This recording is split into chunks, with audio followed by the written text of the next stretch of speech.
So, what you been thinking? What you been thinking? You want me to start? Do you have anything? Well, I always have something. I always got something too. I mean, Throw something on the table. it's not. I mean, I can tell you what I've been thinking. If it wasn't what Well, thinking is important to me.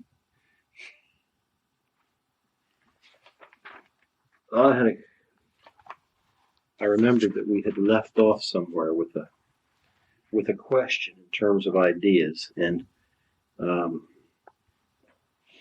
been thinking too that well. I had thought I wanted to go back to this question that we ended with last time, but in terms of what I've been thinking about family a little bit, and how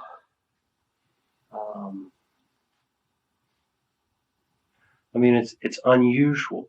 You have an extended family around you, and in this day and age, that's very unusual. And whether by luck or design or a little bit of each, you've ended up having your kids and their in-laws that have become part of your family, and your grandkids around, and it's made a really unique kind of family life for all of us.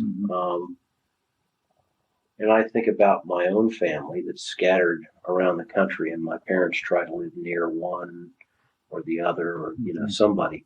But to have aunts and uncles and whatnot spread around. And then I read an article by Barbara Erlenrick or whatever. She's kind of a leftist, on the family and how, and I didn't agree with a lot of what she said, but one of the points is something I've thought is that, we have our spouses fill so many different roles in this society where we're such isolated. I think about our life in Chicago, whereas a family, the family is the four of us. And the people that you can rely on for support are away somewhere, or they're half an hour away, or it's not really the kind of village or community relations where, that used to exist for people. And so everybody's got to be a plumber and a house fixer and, share this and that. And that's always been somewhat true in marriage, but she was kind of commenting how it's no wonder that people get divorced these days at such a high rate, because we put so much on each other.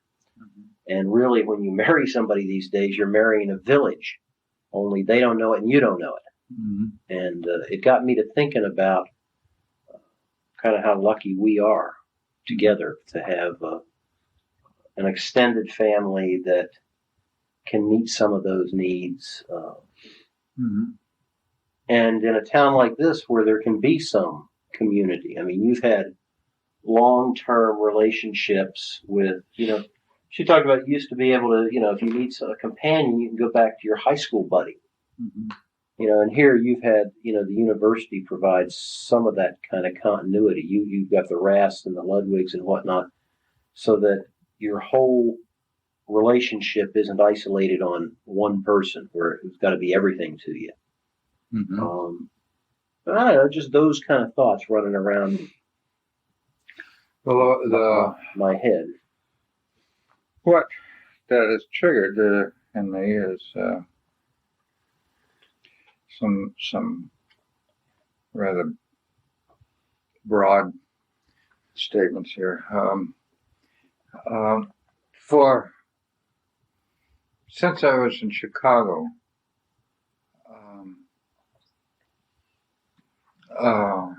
when I went to Chicago, without any great thought of the family was major in my thoughts. Okay. First of all, I chose to go to Chicago without thinking of the family. And I don't apologize for that.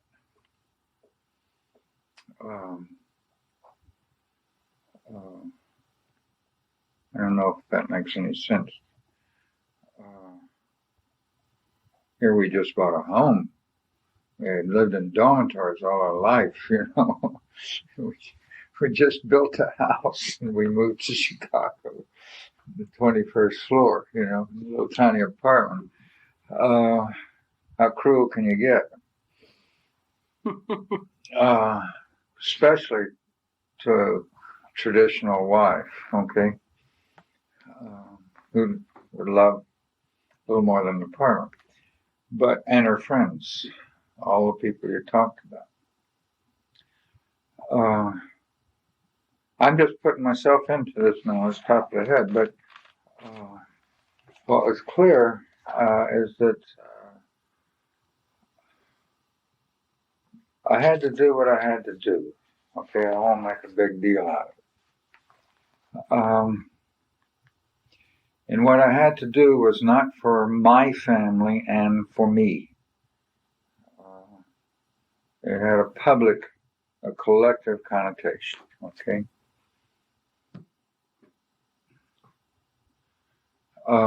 Rob, and don't think I'm stepping on toes here. Patty's first, Rob, had no problem going to Canada, Alabama, and everything else and leaving Patty in the middle of nowhere, okay? Mm-hmm. Now, the moment I made that decision, that public calling for me, I won't go into good and bad to that, all right?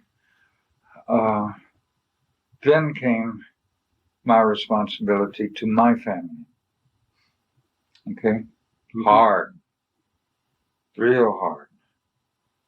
Where in the hell do they go to school? Mm-hmm.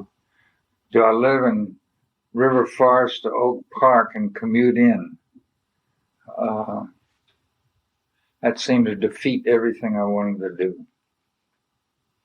How am I going to prepare kids to go out into the world if I have to commute in? How am I going to prepare them to go into the work and live in the city if I have to commute? There's a contradiction. Mm-hmm. Then the next question is, how in the hell do I do right by 4 kids and a wife in the heart of the city,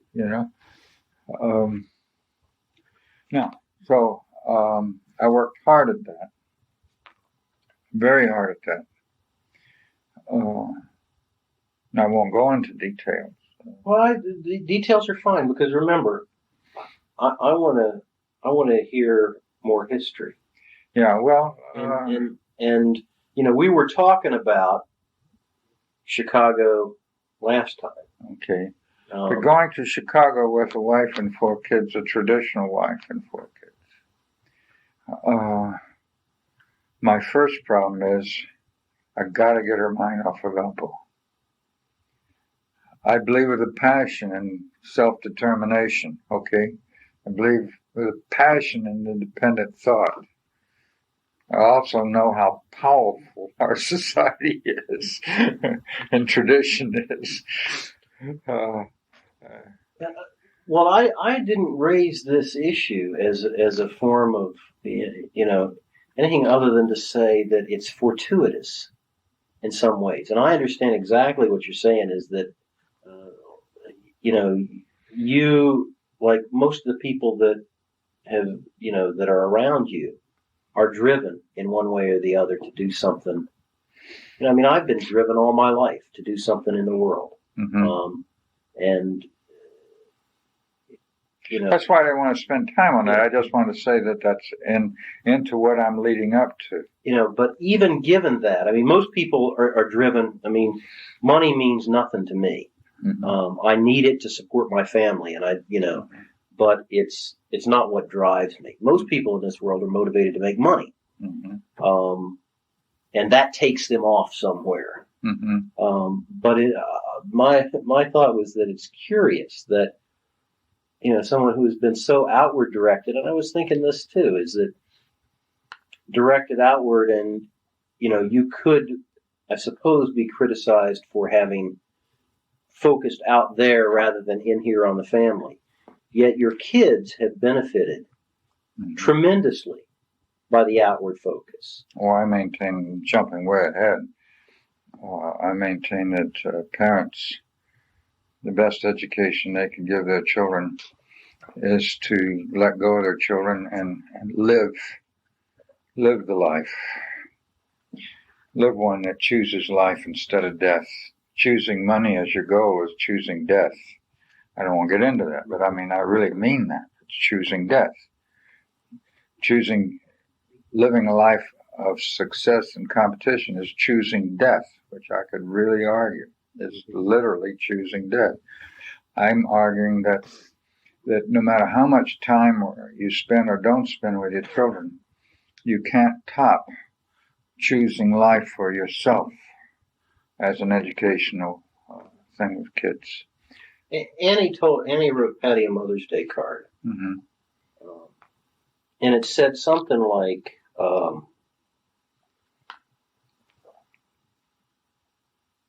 I don't have the words right, but it was something like, because you do what you do, I know that anything is possible for me.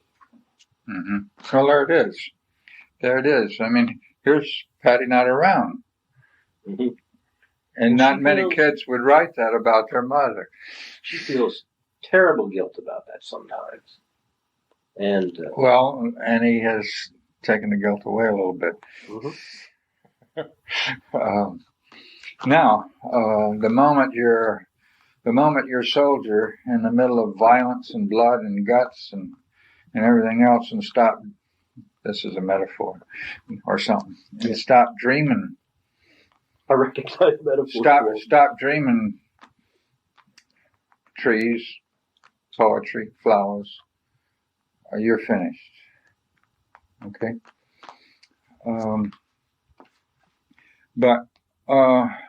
So when I went to Chicago and did what the best of my ability, tried to do, as far as the public is concerned, and it did not have the goal of profit or success or competition. It had the goal of service to neighbors.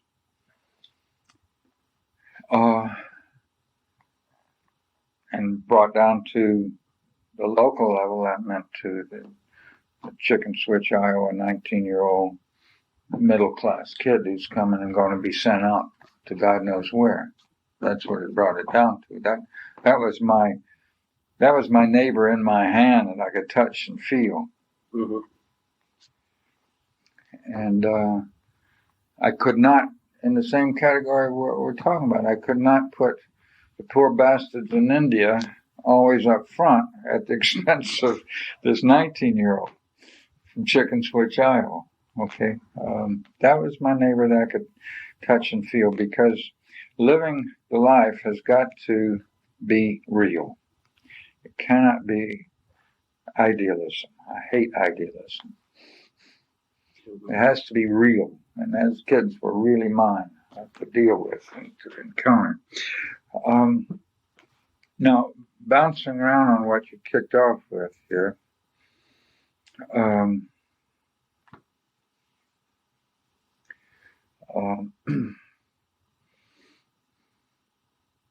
might add that for me, it's always been all children are my children. And the family of man is not just a figure of speech. Okay. Here comes a crucial point for me. I demythologize, especially if I were living any time in the last 200 years, I demythologize the word family. I had a brother who disowned his daughter because she was messing up the family by marrying out of color.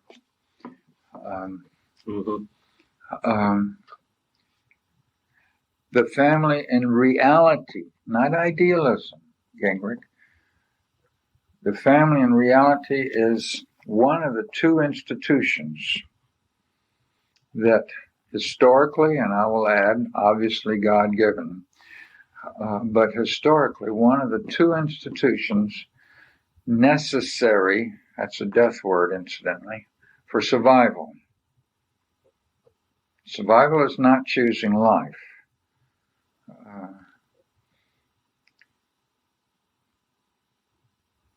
Man shall not live by bread alone. That's survival, bread. But you can't choose life unless you survive.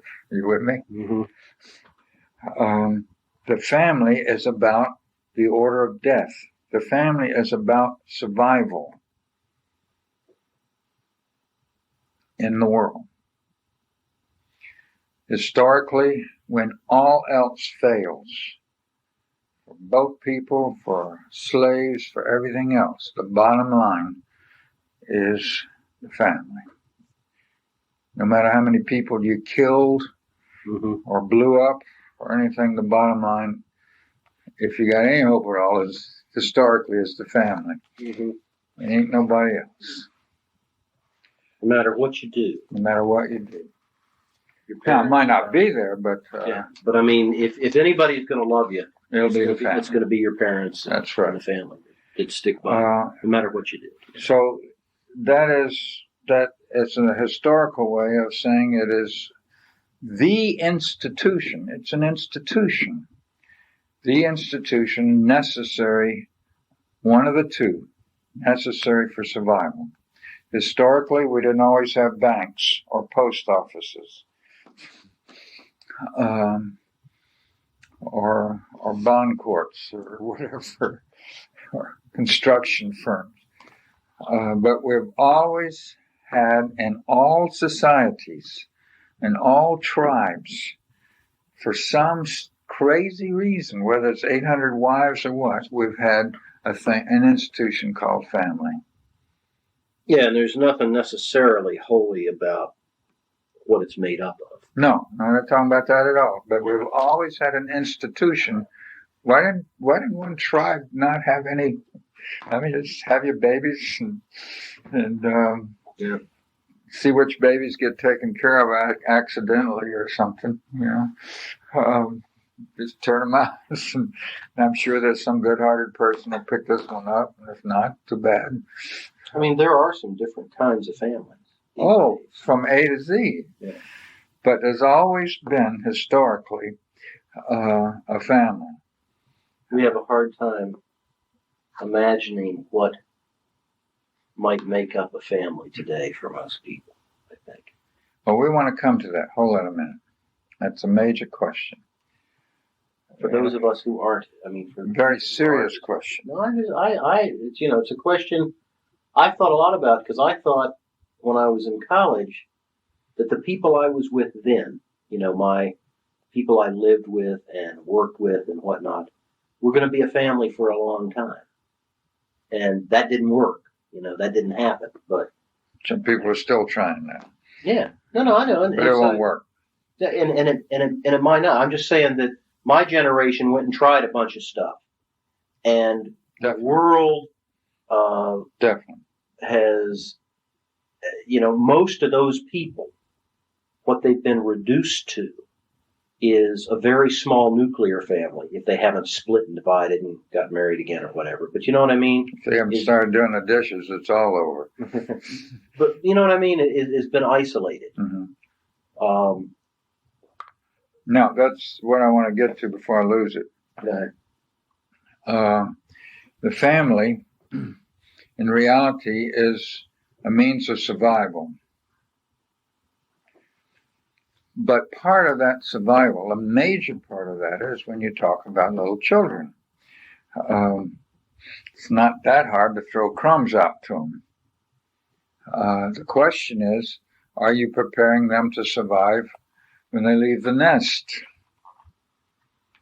I mean, Big Ed, my Canadian goose, is going to walk away from that family at a certain point. And will the little bambinos, can they make it on their own?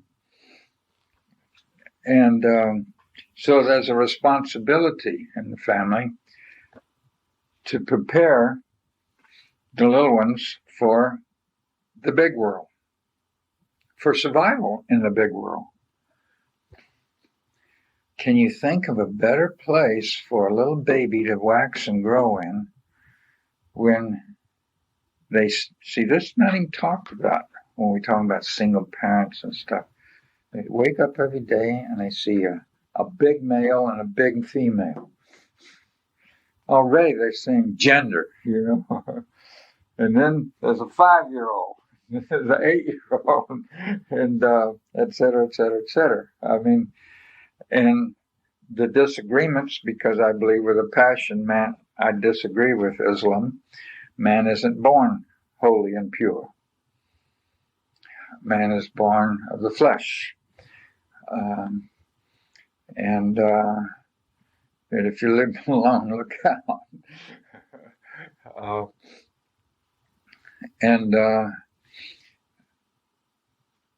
So when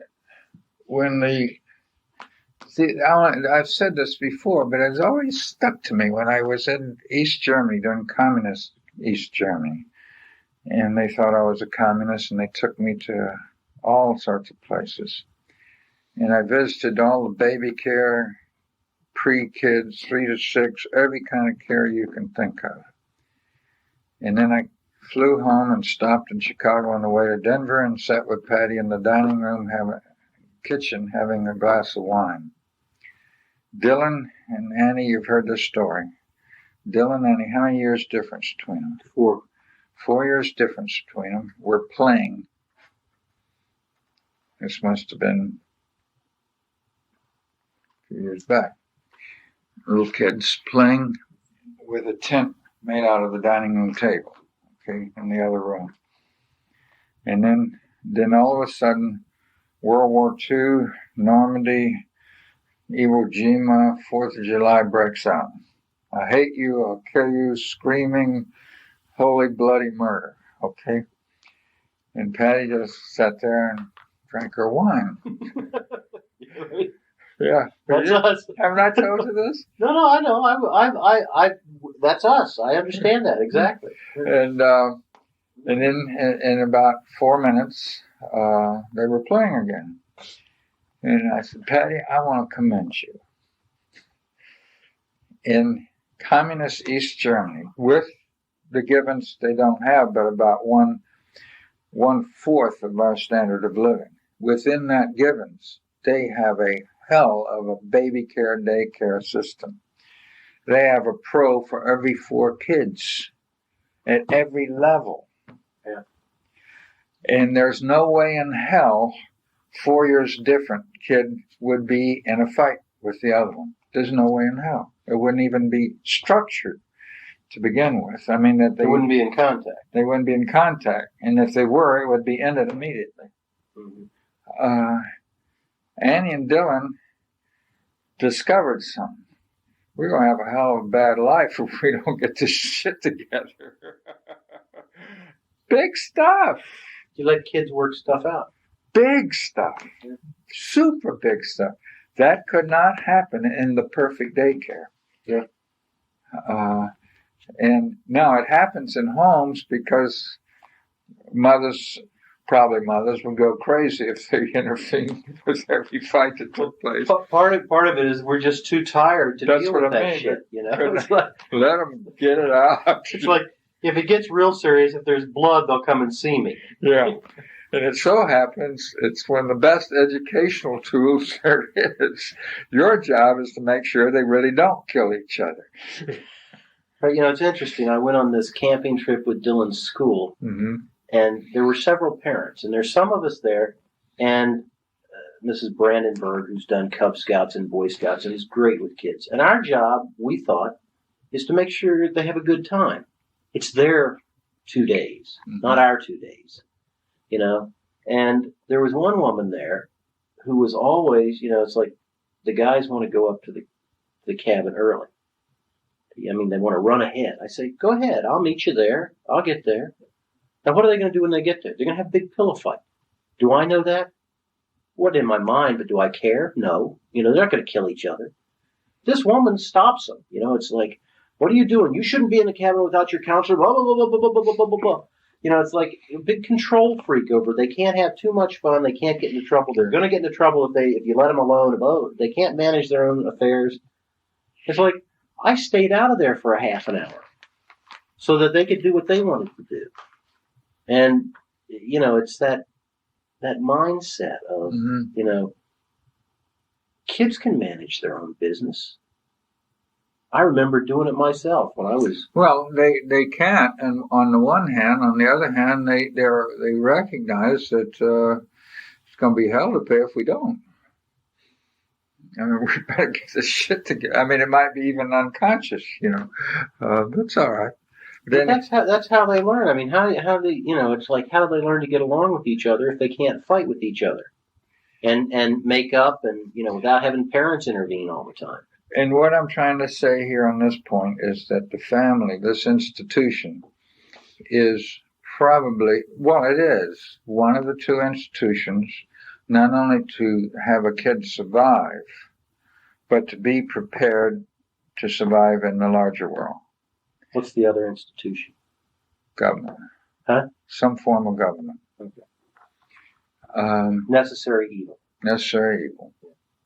But see, for 200 years, we've made the family an absolute. We've made the family a good, not necessary. We've made the family life that's more than bread, if you will. Now, jumping way ahead, because I'm not sure it should, but I mean, for 25 years ago, I mean, how in your own life, you ask a college kid about family. Shit, I ain't gonna ever get married. Male, female. That was the standard answer. I didn't think I'd ever get married. Yeah. I mean, standard. I was in that generation. I thought I would never marry. No way have kids. It was the farthest thing from my mind. Yeah. I wasn't going to live the life my parents had lived. We were making revolution. Yeah, precisely. And the previous tradition that people like me, I'm not talking about the 1% that went to college. I'm talking about the 99 that didn't. When you were in your last year of high school, you tried to have fun, man, because you know that next year you're going to line yourself off in a job. You're going to get a wife and kids, even if you never had a girlfriend. You're going to get married. And you're going to have a job. I mean, it's automatic. No, but that ended, see? And so now here, stop and think. Here, historically and in reality, one of the two institutions necessary for survival is something that educated people are saying, I don't want anything to do with. In their heads, feet, everything. Yeah, though I understand. Though it was interesting for me to experience after many years of living a life that was trying to do without that, but always wanting the camaraderie and the kind of thing of a family. I mean, it wasn't like we didn't want what a family provides. We wanted it with our commune or whatever. Wanted with the commune, and we also wanted to get rid of all the shit. Yeah. Because there was a lot of shit. Yeah. I didn't want to go home again, kind of thing, all over the place. Right. And they're out of it. I mean, there was the whole, anybody over 30 is full of shit. Yeah. But it was interesting to me when I came to the realization that, gee, I might like to get married. I might like a long-term monogamous relationship, that doesn't have, a lot of extraneous bullshit to it. It's like, that might work. To come around to where I'd come from was... it's the... this is heavy stuff. I mean, real stuff, developing stuff. I don't know how much you were aware in Chicago in the 50s and part of the 60s, cities were dying. I mean, headlines in papers in the Chicago Daily, cities are dying. People left. And the people that left were middle-class families left. Yeah, sure. And so you had the rich and the poor, but no middle class. And the discovery, a lot of studies and everything else historically, the discovery that without the middle class, you got nothing schools. You got the rich going to private schools and the poor getting dumped on. There's no schools. There's nobody fighting for this and this and this. Those, the good part of middle class values. There's a bad part, but the good part. and that a city to survive has to have middle class. And so the effort was made to entice middle class suburban people. This was big. To come back to the city. Sure.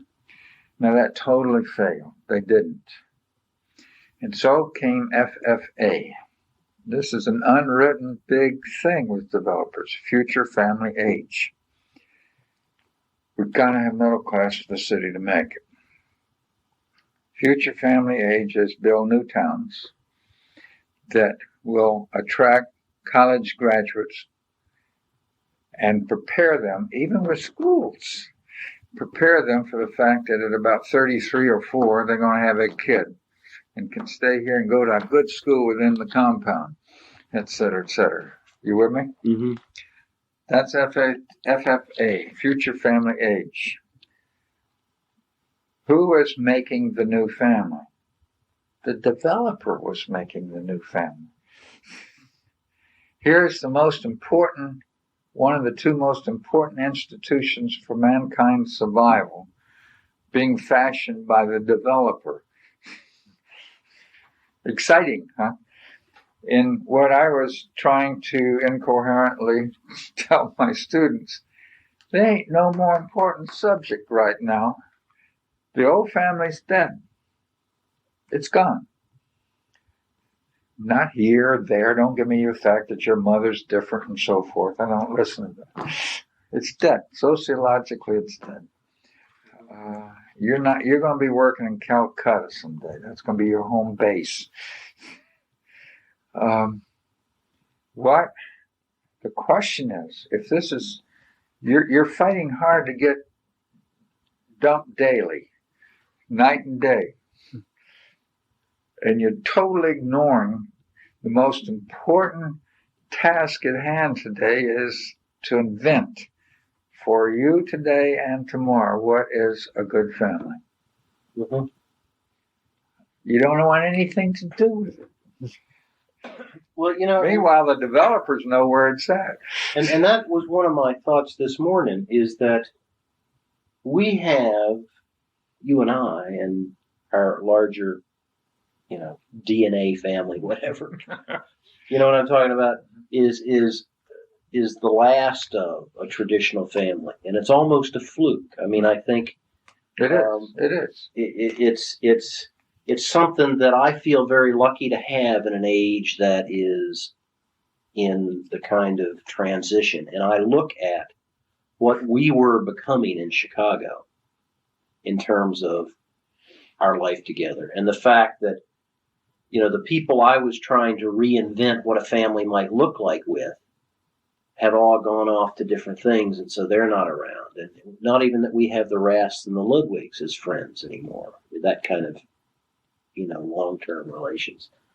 And I wonder, what, I was talking to Lottie Meyerson. I don't know if you know her. Oh, yeah, I know her for years. And she's got this kind of idea that they're going to join up with a planned community. It's kind of an American kibbutz that they bought land for and whatnot. And, it's an idea to have multi-generations, and you've got some private living spaces, but you've also got some common stuff and whatnot. And she's real into, this, and it's a modeled on something in Europe. I got a brochure. I thought you'd be interested in seeing it. Not that you'd be interested in moving in, but seeing what some people were doing. I've heard about it. I'm sure you have. And that's why I wanted to go to Israel to the kibbutz for it. And there may be something for us to learn in the kibbutz, but I think you're right. Nobody in this town or in Chicago is thinking about that. They're off in, I think about Claire and Steve, Steve Seliger, Claire Charles, who we're going to go see this afternoon. Rich as blazes. And their life is what ours could have been if we'd stayed in Chicago, except without the money, because neither one of us been motivated that way. But, I see them, their relations shrinking. It's just a nuclear family that is going to shrink and die. You know what I mean? Well, I would add to that, even with with whatever brought us all together here. This isn't with a great deal of thought, but it just came to me. I wonder, without it's very sloppy in a way, but without the third world being fast here, without project neighbors and stuff like that, if we wouldn't become that little shrunken thing. I think that. Oh, absolutely. I mean, part of that you don't like. I mean, a heinous port. Yeah, no, I mean, and that's the thing that gets me about Lottie's thing is that it's not a solution. It's an option that a few people can take to go off to North Carolina and to build this nice little community and whatnot after they've made some kind of life for themselves. It's like buying a Swedish loom and a big department store in Chicago and going to a little farm in Maine and making your own rugs or something. Yeah. I mean, it's not a you got to be wealthy to start it. And it's got to be. I have, my focus in my life has changed somewhat. I'm much more, following your lead of doing things with the people I know right here. Though I've always had that tendency because of my labor union background and Wells Ketty was a good influence on me that way. But I've also had the, kind of the political solution. And it's not really a political solution we're talking about here, but what's a viable option? How do we invent that here? And it's, I think one of the things that draws family together is the fact that we do have a mission. It's something that's outward directed. It's not just us. Yeah. Oh, I couldn't agree more. And that goes all the way back to our first steps here and there. Sure. Whether it's labor unions or my going to Chicago or whatever. And it's that's kind of what holds us together. I mean, I think in some senses is that, my kids can see that service in the world is worth doing through the lives that Patty and I lead. With no force whatsoever. That's a key. Right. And through the lives that their grandparents lead. And, can be proud of what, their family, what are they called? We're not ancestors yet. A couple of little funny pieces here from experience this past week for me. One is the wedding yesterday of Sue and Eric. Good. Or what you said before. I mean, because of all we're talking about, because of the third world, the output, we knew Sue. And consequently, we're with all these young people, mostly all young people. And I couldn't believe it. I hate weddings, receptions and all that. I knew half the young people there, It was Lloyd never had such a good time. I mean, I survived, which is like having a good time, but that's one. But at the wedding itself, here's where experience and age, and if I knew Sue better, I would have said something somewhere, somehow. I don't know. I wouldn't dare. But at the church service, the very first thing that's read before a psalm is read and this is read. I don't know if you can catch this. I don't know if you know the dude's name that whenever Channel 11 is making its period of money pitches, they have this guy that tells these massive audiences and he lectures for hours on how to love, how to be successful, God, it's awful. Okay, I can't stomach it. I know what you're talking about. There's all of these charlatans out there. Well, this one is a pro. I mean, this one is always on it. But anyhow, they read from his book about a page on love. I wanted to scream. It's pure abstract law. It has nothing to do with reality. It's just sheer law. But hippies and yippies and young love it. It sounds good, What's it say? Oh, you gotta love each other. I don't know. I mean, with all sorts of ways. It's schmaltzy. It's if you do this, what a marriage you'd have. It's no unreal. It's just nothing concrete. It doesn't relate to anybody in the congregation. Mm-hmm. And life, the life we're talking about, that's only words and no action, is like building on a sand. This was words with nothing concrete. Mm-hmm. You with me? Yeah. The other one was Jody. What's her last name? I don't even know. But I've had several people tell me, just like I got most of the board together, God, this woman is one of the most sensitive, caring women with children and mentally ill and this and that I've ever seen. And she's well-to-do, which means that she has time to do these things and stuff. I don't go for money. But I really have heard nothing. And I've met her a few times because she goes on Lori's hiking trips, and I have good vibes with her immediately. I just feel comfortable with her, but I don't know. Mm-hmm. So I went, and whether I said the right or wrong things, I don't know. She hasn't made her decision yet to be on the board. I asked Ed if it's all right if I pursue this. The thing she kept near the end harping on, she says, I'm going to think about it. I'm inclined. It says, Walt, primarily because she's loaded. She's been on board A, B, I don't know. They're good boards of some sort. I can't remember what they are. Okay. But I sit there. I'm not a decision maker. I'm hearing Johanna Speckart incidentally. Mm-hmm. I'm not a decision maker. I'm not a good thinker. She's a terrific thinker. Every question she asked me was the best I've ever had. Okay. I just can't make these decisions. I'm just not a good board member.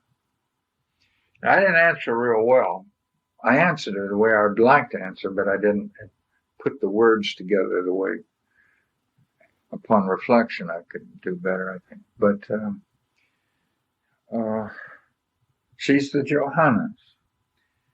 No, boards, you meet for an hour and 15 minutes. You have to be decisive. Competency is important. Architect, book financial expert, a legal expert, that's what boards do. And here we have on the board, let's say, 3 Jodies. Mm-hmm. We're not going to say a word.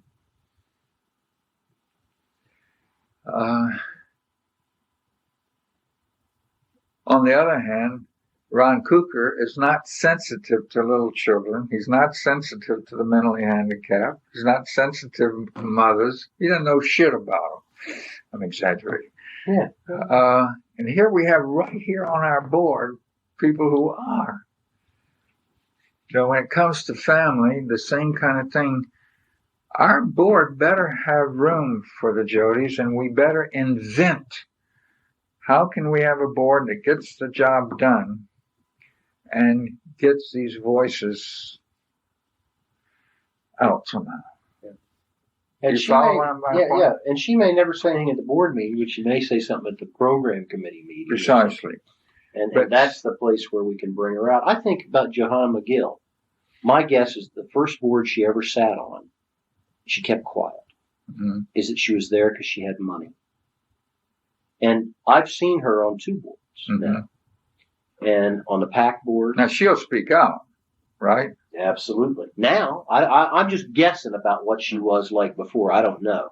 I'm guessing that the first board she was asked to be on, she was asked because she was Jim McGill's wife and she had money. Mm-hmm. But she's an excellent board member now. And that's something that, the Jodies may be if you give them the opportunity and the training on how to make. But the problem is that we might not have Johanna Speckarts and the Jodies if we don't recognize that psychologically they got to have more than sitting there quietly and learning. Yeah. And that's where our invention has to come. So we ought to sit with that and begin to figure this out. Okay. But what I am trying to say is, when we get into women values, which have to do with mothers and so forth, what a perfect example of the world that we're in. And the world that we're in only operates on masculine values and the big lie. Stay with me for a quickie because it just happened, the CHA thing, okay? Vincent Lane has been touted by the president, by everybody. And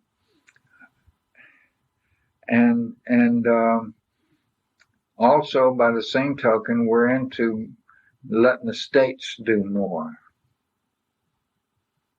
The new federalism for the 100th time, okay? But we'll give you the money. Which is a lie. I mean, of course, the closer you get to the front line, the more efficient you can be.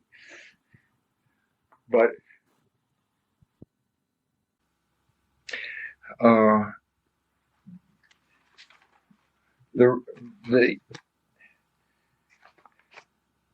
the family that you see, there's two things here.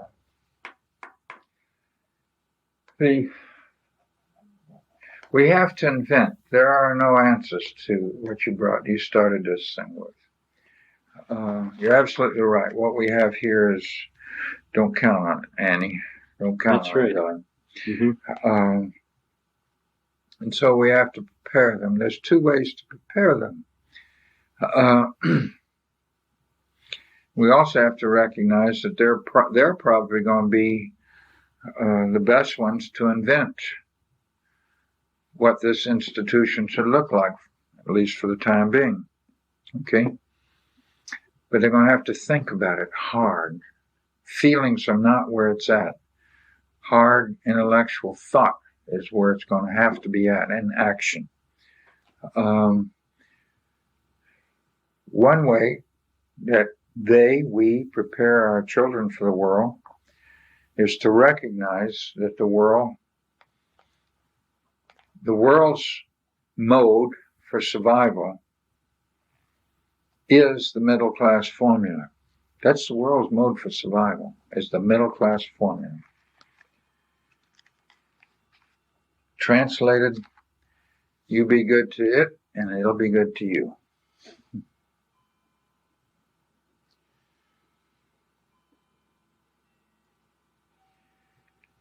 And the more you understand that, the more you train for that world, the more you will be able to survive in that world. And listen to this thing through.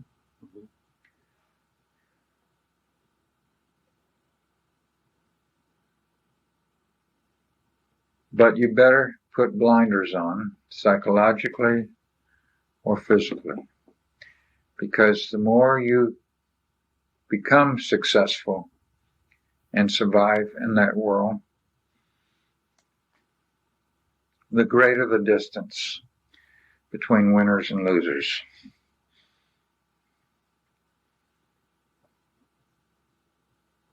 Mm-hmm. The only place you're going to be able to tolerate looking at losers is on the TV screen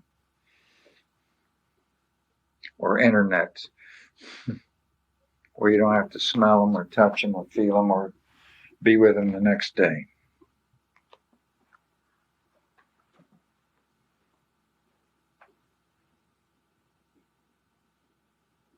And the reward system is keenly aware of that problem. You with me? Yeah. It's keenly aware of that problem. Let me finish this thought. And that it will furnish you with cruise ships, sporting events, entertainment, all kinds of things to compensate for that problem, to get your mind off of that problem. The second you're through with the workday, you're in another world. You won't even think about the workday. and what it's doing to people and yourself. Go ahead. Yeah, I think about Steve and Claire, who politically came from almost where we come from. I mean, a little different. Their success has isolated them. You know, they have become, Precisely. they have got money.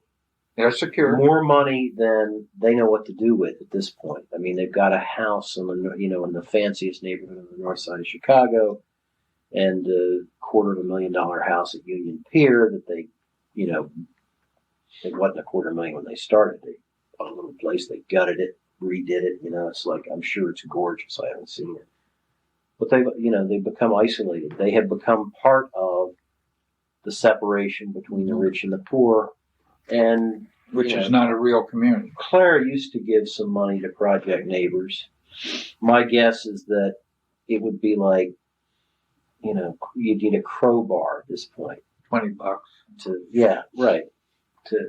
pry stuff out of them. And when you said that, you can't stand to interact with people except on the TV, the poor or whatnot. It's part of that. It's because it's a screen, but numbers and dots. That's all it is. I wanted to remind you, not to necessarily go back to it today, but the question we left with last time was, what brings change, if not politics? Yeah, well, we better get that up next time. Okay. But just a couple of thoughts on family again, still on the way. That's fine.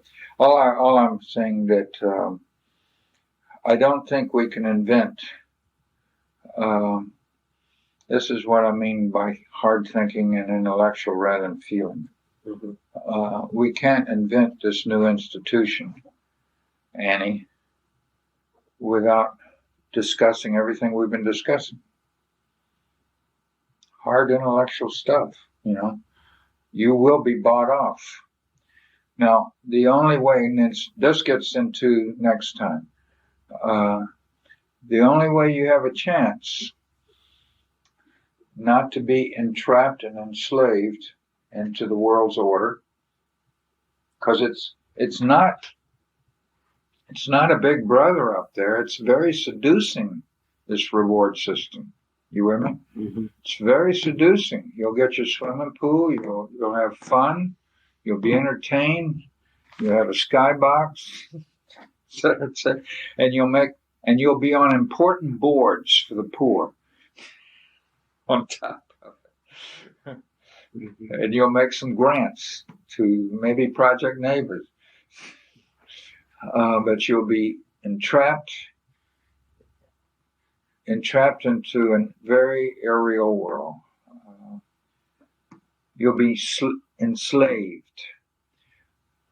Now, the only way that I can see out of that, and this is where, for me, the Christian faith comes in, is probably mommies and daddies and whoever else they can muster to say no to that world. Now, just leave it at this. The only way you destroy the mammon, the power of money, is to give it away. With no strings attached. That's just a quick thing. Now, in a world that makes money everything, security that comes with it, everything, and leisure time that comes with it, everything, and early retirement, everything, and how healthy you are, everything that comes with that, where do you get the strength to say no to? When you really know and believe that you're here to warn your neighbor of this seducing entrapment,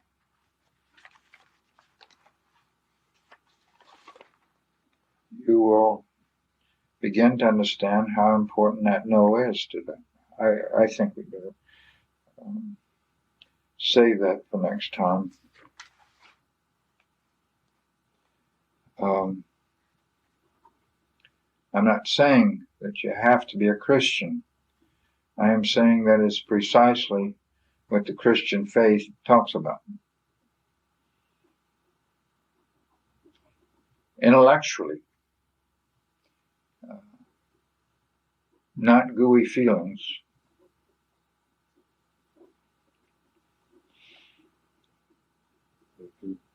It's tough. It's tough even if you know it.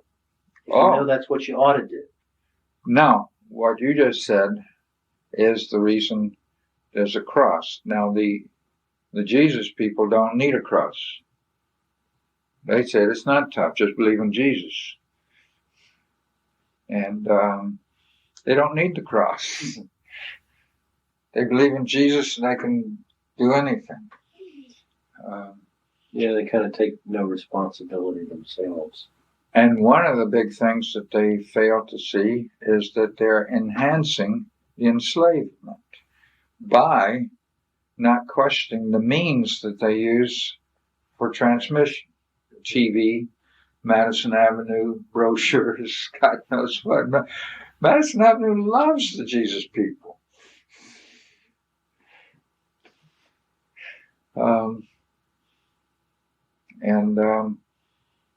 Until one questions the means, you can't share. You can only share it from the bottom in relationships.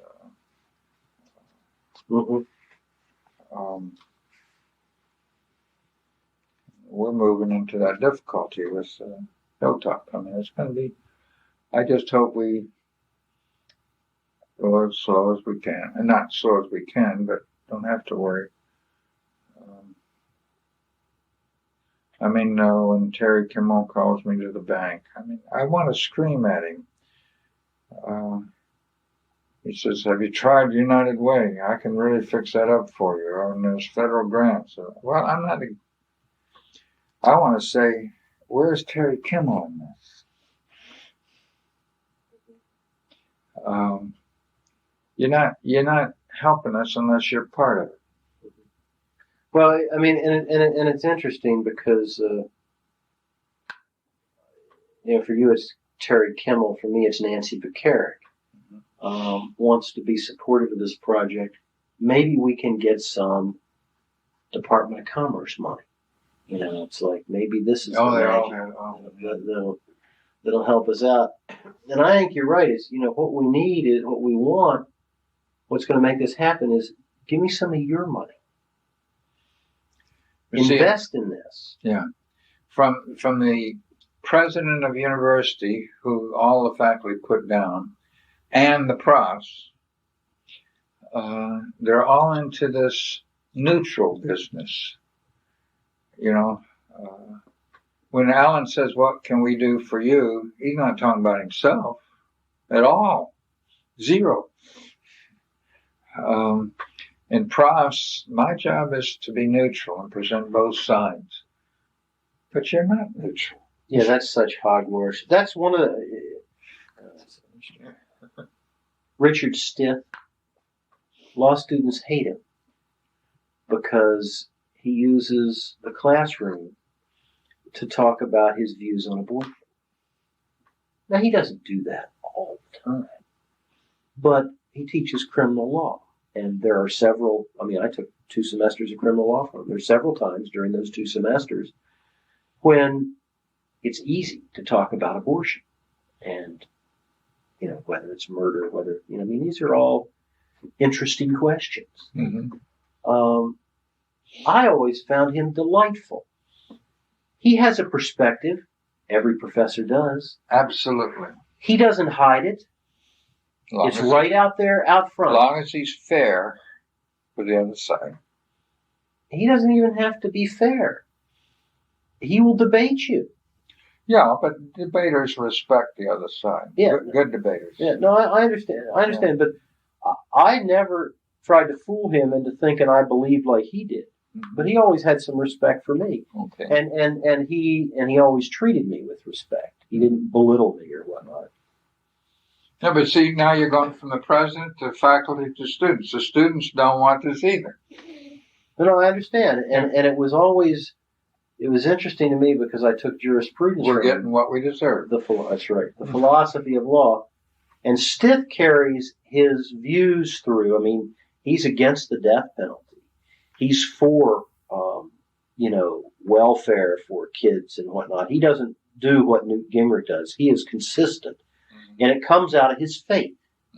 It's based in God-given law, not man-given law. I mean, and so he's an intelligent man, and he follows through in his thoughts. He's consistent, and he lives it out in many strange little ways. I mean, he's an eccentric kind of guy. And I always thought, here is somebody I can learn from. He has a perspective. I don't have to agree with it. It's one that is there. It's concrete. I can bounce off of it. It's not some people believe this, and some people believe this, and some people believe this, and you pick what it is. It's here's what's true. Here's what's right. Here's what is. If you don't believe this, you're wrong. Now, react to that. I couldn't agree with you. Come off of that. I mean, it's somebody who comes from someplace. I think that neutral thing is just bullshit because everybody comes from someplace. That's our society. And they hide where they're coming from, or they try to.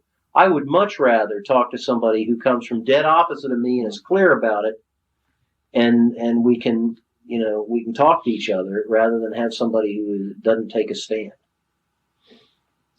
When finishing on the family. Yeah, I'm sorry. No, that's all part of it.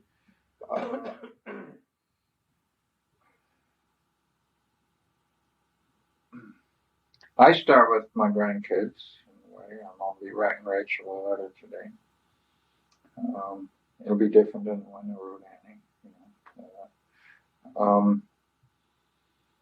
Just a little piece. But how it's done, I have no idea, but it's publicly the most important thing that concerned people should be about today is the family. In this new world order, what, for the time being, seems to be a good family. And it has to be invented, along with each one of our personal lives have to be invented daily. And to do that, you have to put all the ingredients in there. A competitive work life that's going to sap your strength most of the important hours of your day and week. That's got to be thrown into the hopper. The corporate state's going to tell you where to work. You're not going to choose where to work. It could be in Texas. It could be in Hong Kong. God knows where. You're not going to have any choices. You can have a mom and pop little grocery store, but it won't make it. It won't make it.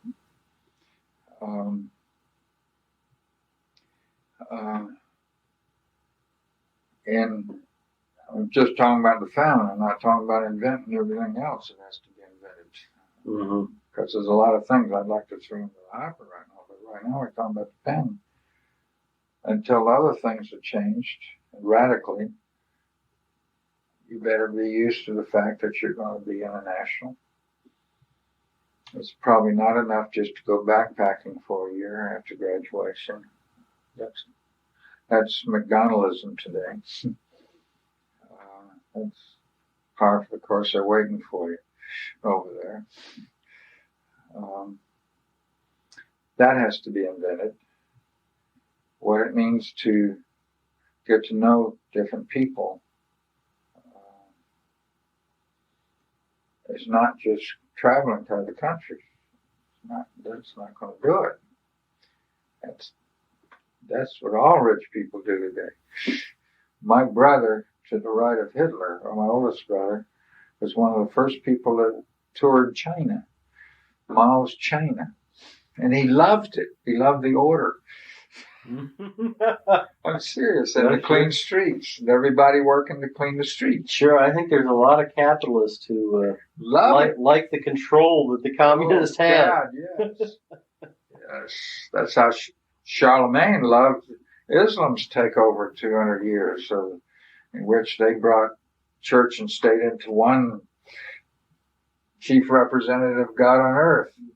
From that point on, Christian emperors loved what they learned from Islam. It's you can't tour and be a tourist. What you have, I think what's important is to relate, to get to know somebody. Now, see what I would do, but I think you have to be strong. I would say, okay, I'll go on a tour, but my challenge is to blow the minds of the people I'm bunking with on the ship. Now comes danger. Now comes a key word next week, incognito. I'll ruin the trip for them, are you? Might make it interesting. But how to do that is tricky. It's very, very tricky. That's what we're facing in Project Neighbors all the time.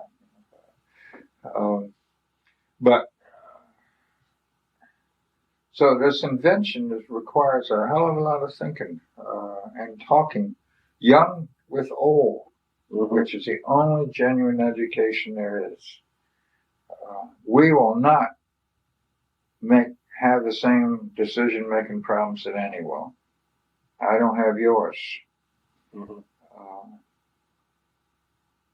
so we better, as soon as possible, recognize that Annie's got to decide these things.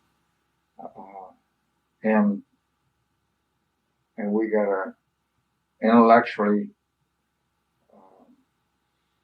allow room for her and for Jody's on our board and everything else to talk. I don't know. But that's the invention on family that's necessary. But I think if we recognize that the family is one of the two institutions for survival, and it's being either ignored today or brutalized, one of the two.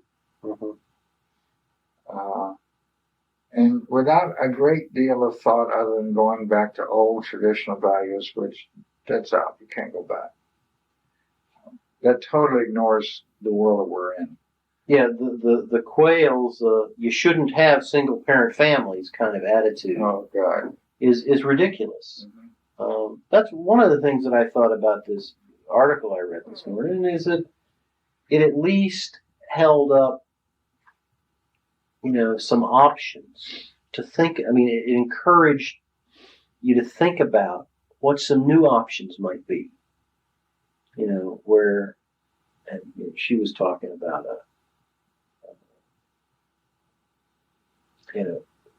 parenting.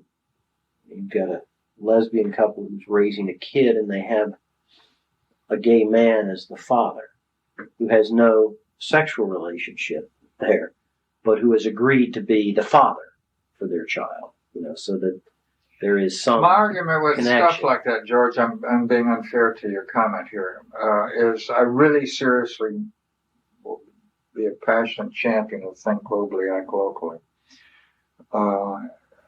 We have to put what you just said in context with what's happening in the world today. I wasn't holding that up as a model. Yeah. I really wasn't. No matter what is done with that situation, I don't know. Okay. Yeah. All I'm saying, I wasn't holding. That's not a model. That's some individuals going off to Lottie Meyerson's. Which, if we don't get to that, we're not doing it either. Yeah. I'm not putting that. I wasn't holding it up as a model. I was saying that I was using it only as a paradigm for somebody has thought creatively in their own life about what makes sense for them. I'm not holding that up as that's the it's not what we need to be doing. They had a program. Just another quickie on that. They had a program on this dude that's the richest man in America, this young kid, 34, on Microsoft or whatever. Oh yeah, Gates. $30 billion. You got a $500 million house he's building. $500 million house. 500 million. House. How could you put 500 million into a house? Only with high tech you can conceive it. But anyhow, what is implied in 2020 or whatever that program was, I don't normally listen, but I was intrigued because of the high tech, but that he's taken over all these other companies. Come on. The government's taken over CHA. Centralization goes with high tech. It's a must. Whether the chips, accidents, or whatever fell to this dude, it's going to fall to somebody. And centralization, we look to higher authorities. And so the answer to the inventing a family is that we cannot depend on. We don't want the government to give us the answer. Government is only about sanctions. Oh, I agree with you totally. I don't look to the government for answers to or higher authorities. No, I don't look to higher authorities. I may look to other people who were thinking about it. Yeah, but I mean, it's so subtle. I mean, I didn't hear a single argument on Daily getting $69,000 worth of free flight from American Airlines to go. And all the Bob Collins and they're saying, no problem, come on, what's the problem, and so forth, on the one hand, he's absolutely correct. On the other hand, just be clear that American Airlines is not doing this for any other reason than what their stated purpose is, more production and profit. Yeah. Just be clear of that. They're not being benevolent to government employees. If they are, let's be a little bit more balanced. It's funny, Patty's going to this Colorado wedding, and Ruth is taking her because Ruth was going to take somebody, and she just soon had Patty, which is fine. I got no problem with Ruth taking her. Then Ruth and Patty got an offer from some corporate guy that he'd fly in their jet. And my comment was to Patty when she told me this. I said, well, that's fine. But I said, why is he doing this? Is there any kind of conflict of interest? Is this going to come back to haunt you? Oh, no, it's fine. He's just going to and was trying to be nice and whatnot. And then she told me 2 days ago, she said, well, we had to get new plane reservations. It turns out his company is one of the bidders on the new hospital. I'm telling you. And so you saved me. Huh? You saved my principle. I mean, my thought. I knew it somewhere. That's right. And I was thinking, there are people like, they flew with Lester Crown to Washington to lobby for money for the new hospital and whatnot. And Lester Crown's on their board. And it may be that Lester Crown is fine because he's not interested in this. Is it for him? This is his public service, and that's, what I mean. Mm-hmm. Is that he's not trying to make a buck out of this. But for this other guy, the question is he writing this trip off? No. The Lester Crown thing is he was on the board. He was taking them to lobby. He was lobbying too. Okay. It was like a board member taking some other board members, and that was a different story. But it was just interesting because my suspicion with this jet trip out to Denver was just like yours, mm-hmm. is that there's a price, there's a cost. I mean, they said our only mission is to make profit and greater production for the corporation. I mean, they stated, let's believe them. I believe them. And that's one of the problems. I mean, when money for your shareholders is the end goal, ought we to be running important stuff based on that? Should people that we elect use that? Matter of principle, no, they shouldn't. No, I don't even mean that. I mean, I don't think a healthcare system ought to be run for profit. Mm-hmm. Yeah. I don't think an education system ought to be run for No, I profit. don't need our transportation. You know, I I gotta mean, get too hard. yeah, I'm sorry. No, that's okay. I agree with you.